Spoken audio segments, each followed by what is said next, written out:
Welcome to class 10. Today we'll start our first chapter, real numbers.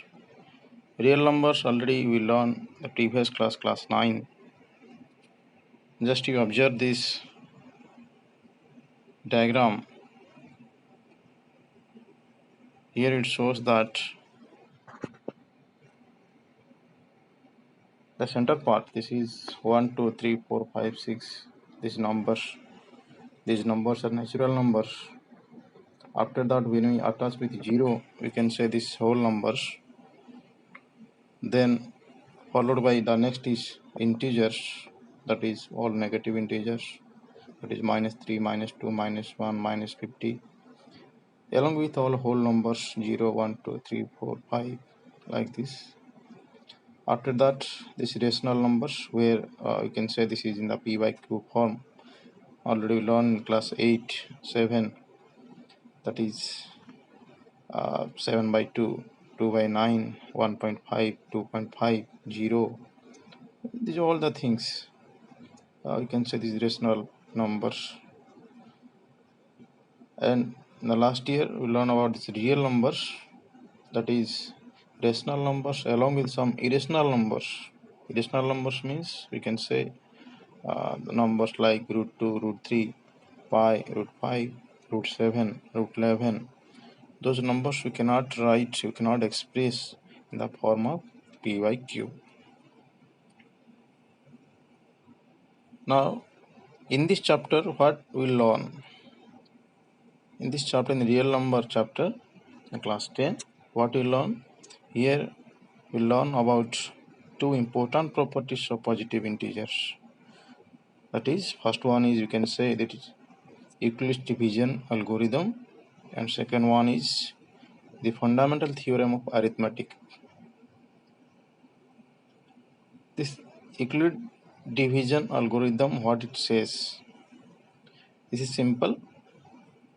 Here it says that if any positive integer a can be divided by another positive integer, that is b, in such way that it leaves a remainder r that is smaller than b.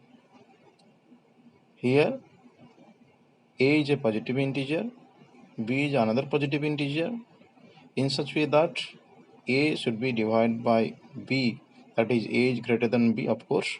Then the remainder will be r, which is smaller than b, that is smaller than the divisor. Suppose, for example, one example will take a equal to 50, b equal to 8. When you divide a by b, that is divide 50 by 8, then the remainder will be 2. 8 6 are 48, so the remainder will be 2, which is less than 8, less than the divisor. So this is about Euclid division algorithm. We will learn much more. Second one is, this is introduction part. Second one is fundamental theorem of arithmetic. This theorem says every composite number can be expressed as a product of primes in a unique way. What does it mean? Every composite number can be expressed as a product of primes in a unique way.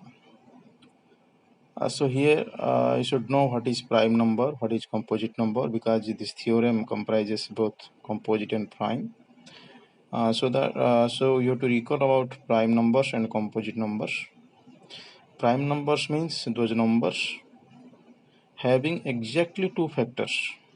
Numbers having exactly two factors are called prime numbers. For example, start with 2, 2, 3, 5, 7, 11, 13, 17, 19. So this way you can proceed. These are prime numbers. These numbers are having only two factors. Come to composite numbers. Numbers having more than two factors are called composite numbers. You can take example. We'll start from 4, because 2 and 3 are composite. 2 and 3 are prime numbers. So you can start from 4. So 4, 6, 8, 9, 10, 12, 14, 15, 16, 18, 20, and so on. Here you can say one note, that is 1 is neither prime nor composite, because 1 is having one factor, that is 1. Now come to the theorem. Every composite number can be expressed as a product of primes in a unique way. For example, we'll take a number, suppose 70. 70 can be expressed as 2 into 5 into 7. 70 also can be expressed as 2 into 7 into 5. 70 can be expressed as 5 into 2 into 7. So in this way you can express as prime the multiplication of primes, the product of primes. So just observe this 4 to 5 cases. Here all the prime numbers are same, that is those numbers are 2, 5 and 7. Though the order may be different, that is first is 2, 5, 7, in the second case 2, 7, 5, third case 5, 2, 7, fourth case 5, 7, 2, but we can say this all three numbers are unique in all cases. In this way you can take other example also, 20, 30, so you can find this